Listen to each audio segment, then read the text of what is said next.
રાષ્ટ્રીય શિક્ષણ નીતિ 2020 અંતર્ગત ગુજરાતમાં માધ્યમિક અને ઉચ્ચતર માધ્યમિક શિક્ષણને સુદૃઢ કરવા અનેક વિવિધ પહેલ હાથ ધરવામાં આવી છે.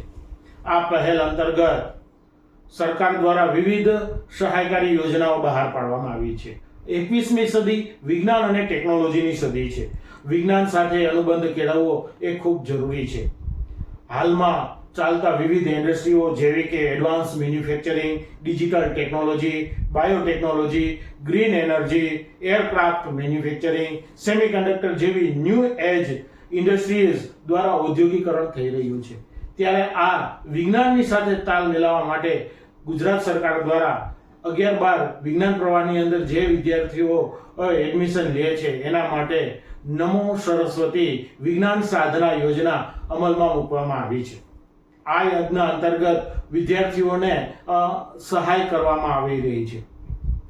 તો આ યોજનાના સામાન્ય નિયમો જોઈએ તો ધોરણ 10 ની અંદર 50% કરતાં વધારે માર્ક્સ મેળવનાર વિદ્યાર્થીઓ આ યોજના માટે લાયક ઠરે છે.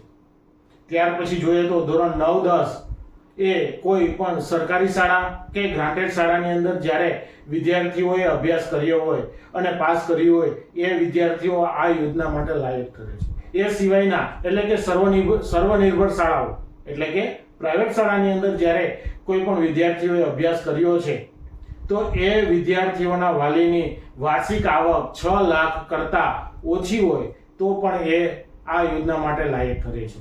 પણ યાદ રાખજો, એમાં 9 અથવા 10 ગમે તે એક ધોરણ પ્રાઇવેટ શાળાની અંદર એને અભ્યાસ કરેલો હોવો જરૂરી.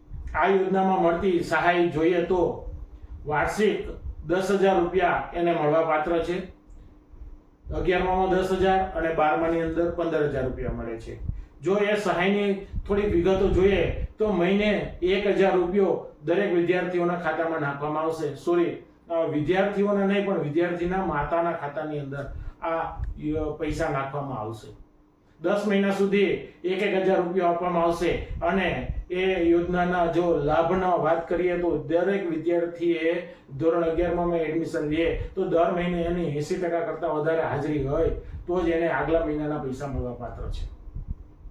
12માની અંદર આવે ત્યારે પણ નિયમ એ જ છે, પણ જે 15,000 છે એમાંથી 10,000 રૂપિયા 1,000 રૂપિયા મળે છે અને 12મું ધોરણ પાસ કર્યા પછી એને 5,000 રૂપિયા ડાયરેક્ટ એના ખાતામાં ટ્રાન્સફર કરવામાં આવે છે.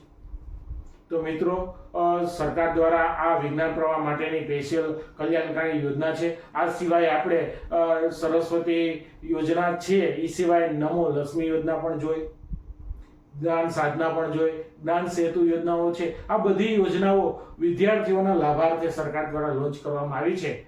તમે જો અમારી YouTube ચેનલ ઉપર નવા હો તો સબસ્ક્રાઇબ બટન ઉપર ક્લિક કરવાનું ભૂલતા નહીં. આભાર.